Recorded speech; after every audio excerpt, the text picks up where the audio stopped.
വയനാട് ദുരന്തം കർമ്മ ന്യൂസ് 25 ലക്ഷം രൂപയുടെ ധനസഹായം നൽകും. കർമ്മ ന്യൂസ് കമ്പനിയായ ഗാലക്സി സൂം ഇന്ത്യയാണ് ഇത് വ്യക്തമാക്കിയിരിക്കുന്നത്. 25 ലക്ഷം രൂപയിൽ 10 ലക്ഷം രൂപ സംസ്ഥാന ഡിസാസ്റ്റർ റെസ്പോൺസിബിൾ ഫണ്ടിലേക്ക് ചെക്കായി നൽകും. 15 ലക്ഷം രൂപ വയനാട്ടിൽ അടിസ്ഥാന സൗകര്യത്തിനായി പ്രവർത്തിക്കുന്ന അംഗീകൃത സംഘടനകൾക്ക് കൈമാറുമെന്നും അധികാരികൾ അറിയിച്ചു. 2018 പ്രളയ സാഹചര്യത്തിലും സമാനമായ ധനസഹായം കർമ്മ ന്യൂസ് ചെയ്തിട്ടുണ്ട്. കേരളത്തിന്റെ ഇപ്പോൾ ജീവിച്ചിരിക്കുന്ന ഒരു തലമുറയിൽപ്പെട്ടവർക്കും ഇതുപോലുള്ള മഹാദുരന്തമുണ്ടായിട്ടില്ല. മാത്രമല്ല, സ്ഥിതിഗതികൾ വ്യക്തമാക്കുന്നത് 2018 വലിയ ദുരന്തവും ആൾനാശവുമാണ് വയനാട്ടിൽ ഉണ്ടായിരിക്കുന്നത് എന്നാണ്. അതിനാൽ തന്നെ സർക്കാരിനും മറ്റും ചെയ്യാവുന്നതിലധികമാണ് ഉണ്ടായ നാശനഷ്ടങ്ങൾ.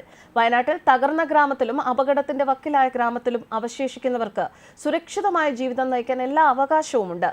എന്നാൽ അവർക്ക് തനിച്ച് ഒന്നുമാകില്ല. അതിനാൽ തന്നെ മതവും രാഷ്ട്രീയവും ഒന്നുമില്ലാതെ അവിടെ ജനങ്ങളെ സഹായിക്കാനുള്ള വലിയ ഉത്തരവാദിത്തം സുരക്ഷിതമായി കഴിയുന്ന എല്ലാവർക്കുമുണ്ട് എന്നും കർമ്മ ന്യൂസ് മാനേജ്മെന്റ് അറിയിക്കുന്നു.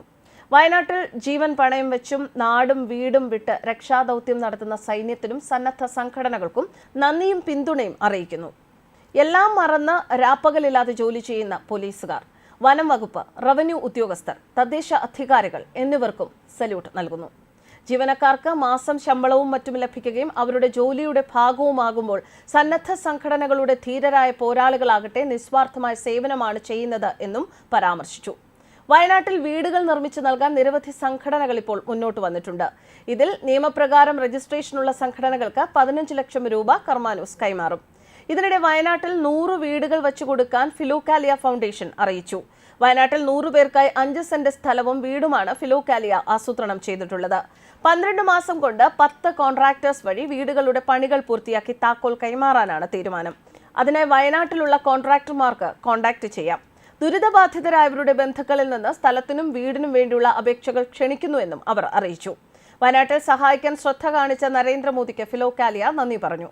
അവരുടെ പ്രസ്താവനയിൽ വയനാട്ടിലേക്ക് സഹായിക്കാൻ മോദിയും പിണറായി വിജയനും സുരേഷ് ഗോപിക്കും സാധിക്കുമെന്നും ആശംസിക്കുന്നു.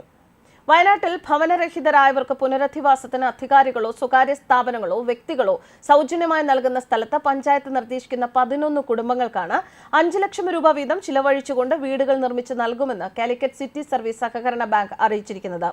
ഷിരൂർ ദുരന്തത്തിൽ കാണാതായ ഡ്രൈവർ അർജുന്റെ ഭാര്യയ്ക്ക് ജോലി നൽകുമെന്നും ഇതേ ബാങ്കുകാർ വ്യക്തമാക്കിയിട്ടുണ്ട്. വയനാട്ടിൽ 3 വീടുകൾ വച്ച് നൽകുമെന്ന് അഖിൽ മാരാർ വ്യക്തമാക്കി. ഇതിനിടെ രാപ്പകൽ വ്യത്യാസമില്ലാതെ മുണ്ടക്കയിൽ കൈമേയി മറന്ന് പ്രവർത്തിക്കുകയാണ് സൈന്യവും പോലീസും. സന്നദ്ധ പ്രവർത്തകരും നാട്ടുകാരും അടങ്ങുന്ന രക്ഷാപ്രവർത്തകർ. വാക്കുകൾക്ക് അതീതമാണ് അവരുടെ പ്രവർത്തനമെന്ന് നടൻ മോഹൻലാൽ എക്സിൽ കുറിച്ചു. കട്ടച്ചെളിയും വലിയ പാറക്കല്ലുകളും നിറഞ്ഞ ദുരന്ത ഭൂമിയിൽ ജീവൻ പോലും മറന്ന് രക്ഷാപ്രവർത്തന പങ്കാളികളായവരെ അഭിനന്ദിക്കുകയാണ്. ദൌത്യത്തിൽ മുന്നിൽ നിന്ന് എന്റെ 122 ഇൻഫൻട്രി ബറ്റാലിയൻ TA മദ്രാസിന്റെ പ്രയത്നങ്ങൾക്കും നന്ദിയും ജയ് ഹിന്ദ് വിളിച്ച് മോഹൻലാൽ വ്യക്തമാക്കുന്നു. ന്യൂസ് ഡെസ്ക് കർമ്മ ന്യൂസ്.